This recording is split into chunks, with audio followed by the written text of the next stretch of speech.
HSBC life insurance पे, क्योंकि company ने अपनी दूसरी तिमाही के नतीजे जारी तो किए हैं, पर नतीजों के बाद आगे की क्या है योजना बताने के साथ हमारे साथ कंपनी के MD और CEO अनुज माथुर जुड़ चुके हैं। अनुज जी, आपका बहुत बहुत स्वागत है 18 आवर्स स्वदेश पे।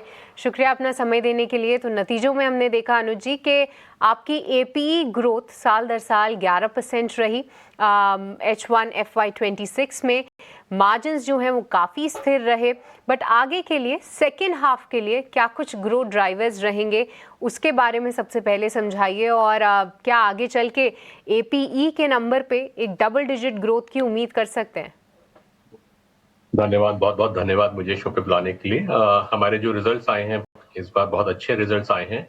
और एक चीज मैं बोलना चाहूंगा, हमारी लिस्टिंग अभी रिसेंटली हुई है, 17 अक्टूबर को हमारी लिस्टिंग हुई है। बट ये हमारी कंपनी जो है 2008 से काम कर रही है, बिजनेस कर रही है। और अगर आप देखेंगे हमारी जो परफॉर्मेंस है पिछले 17 सालों की, बहुत ही कंसिस्टेंट परफॉर्मेंस रही है। हर साल हमारा जो बिजनेस है इंडस्ट्री से ज्यादा ग्रो किया है।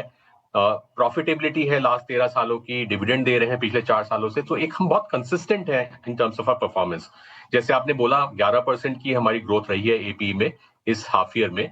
और अगर मैं कंपटीशन से कंपेयर करूं, इंडस्ट्री से कंपेयर करूं, सो इंडस्ट्री से कहीं बेहतर है। जो इंडस्ट्री ग्रोथ रही है वो अराउंड, प्राइवेट सेक्टर की बात करूं तो 7 to 8% रही है। हमारा जो WPI ग्रोथ है, वेटेड प्रीमियम इनकम, इनफैक्ट वो ज्यादा रेलेवेंट हो जाता है क्योंकि उसमें रेगुलर प्रीमियम होता है और सिंगल प्रीमियम का 10% होता है। उसमें हमारी 14% ग्रोथ रही है। और अगर मैं देखूं इंडस्ट्री की जो ग्रोथ रही है वो 8% रही है। लिस्टेड प्लेयर्स की मैं बात करूं तो 5% रही है। तो अक्रॉस हमारी परफॉर्मेंस बहुत अच्छी रही है। और यही ट्रेंड जो सेकेंड हाफ है या नेक्स्ट ईयर है उसमें आप देखेंगे कि हमारी जो ग्रोथ है वो इंडस्ट्री से सुपीरियर रहेगी। डबल डिजिट तो रहने ही चाहिए, डेफिनेटली रहेगी, बट एक चीज और है कि हम इंडस्ट्री से बेहतर करेंगे। जी अनुज जी, बहुत शुक्रिया आपका समय देने के लिए। अभिषेक बोल रहा हूँ मैं नोएडा स्टूडियो से सर। सर, अगर हम VNB मार्जिन की बात करें तो आगे जाते हुए आप किस तरह के मार्जिन्स देख रहे हैं, क्या उम्मीद आप करके चल रहे हैं, और क्या जो करंट जो मार्जिन्स लेवल हैं क्या इसी के आसपास सस्टेन करेगी या फिर फर्दर एक्सपेंशन की भी संभावनाएं हैं? देखिए, VNB मार्जिन की अगर मैं बात करूं तो हमारा लास्ट ईयर के मुकाबले, अगर मैं 6 महीने FY25 के और 6 महीने FY26 के देखूं तो हमारा 1.5% से इंक्रीज हुआ है। लास्ट ईयर पीरियड में 18.1 था और अब जो है 19.6% हमारा VNB मार्जिन रहा है। सो हमारी ग्रोथ रही है। अगर मैं एब्सोल्यूट VNB की बात करूं, बिकॉज अल्टीमेटली जो शेयर होल्डर्स की वैल्यू है उस पर डिपेंड करती है, 20% इंक्रीज रहा है।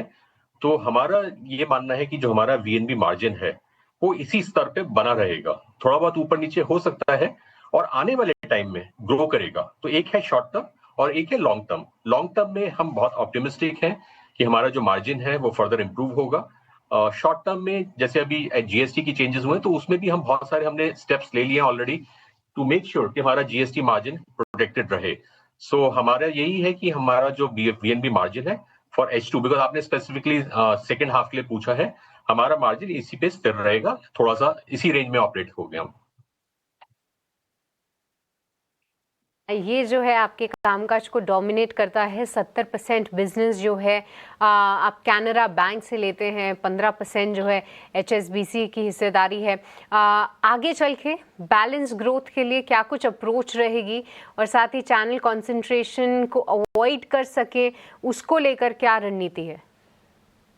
हाँ, नहीं, अच्छा क्वेश्चन है आपकी तरफ से।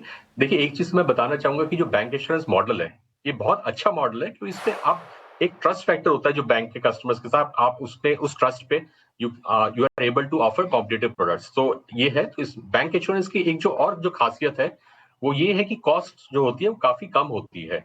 तो हमारे केस में जो हमारी कॉस्ट रेशियो बहुत एडवांटेज है, तो एक हमारा ये कॉम्पिटिटिव एडवांटेज है कि थ्रू बैंक हम बिजनेस जो कर पाते हैं बहुत ही रीजनेबल कॉस्ट पे कर पाते हैं, जिसका कुछ बेनिफिट कस्टमर को जाता है और बाकी कंपनी की प्रॉफिटेबिलिटी में रिफ्लेक्ट होता है। जहां तक डाइवर्सिफिकेशन की बात है, हमने एजेंसी चैनल लॉन्च किया है इसी महीने, और वो धीरे धीरे हम रैंप अप करेंगे।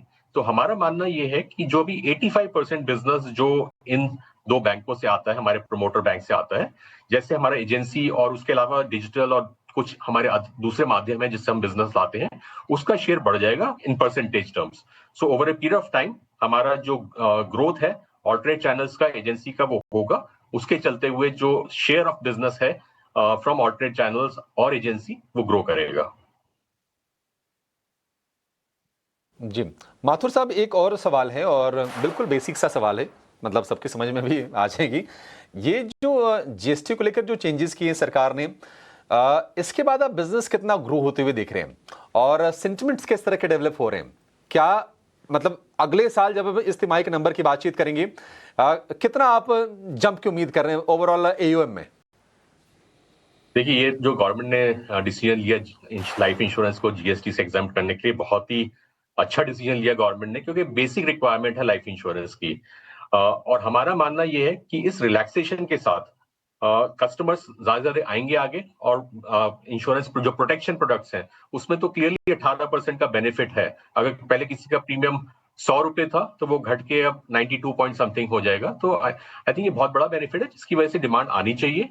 और हमने देखी है, अभी देखिए बहुत शॉर्ट पीरियड है, 22 सितंबर को ये हुआ था, ऑलमोस्ट एक महीना ही हुआ है, बट हाँ इस पीरियड में भी डिमांड बढ़ी है। और आने वाले टाइम में पर्टिकुलरली प्रोटेक्शन प्रोडक्ट्स की डिमांड अच्छी बढ़ेगी, और ये हमारा मानना है कि उस तरह से ओवरऑल इंडस्ट्री का बिजनेस ग्रो करेगा।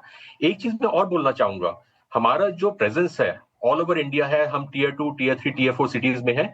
सो हम ये देख रहे हैं कि जो demand tier 2, tier 3, tier 4 cities से आ रही है, जो छोटे शहरों से आ रही है, वो कहीं ज्यादा है, और उसकी वजह से पर्टिकुलरली हमारी कंपनी को इसका अच्छा बेनिफिट मिलेगा। और मैं मानता हूं कि जो प्रीमियम है इंडस्ट्री का वो भी ग्रो करेगा, और हम अपनी ग्रोथ के बारे में बहुत ज्यादा पॉजिटिव हैं कि हमारा अच्छा बिजनेस होगा अगले एक साल में और उसके बाद भी।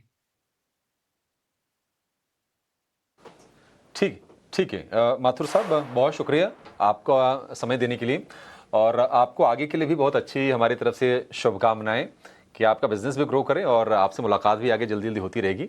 अब तो लिस्ट हो गई है कंपनी आपकी, तो मुलाकात हम करते रहेंगे आपसे। Thank you so much sir, समय देने के लिए और हमसे विस्तार से बातचीत करने के लिए कंपनी के बिजनेस पर और आगे के आउटलुक पर भी। इस बीच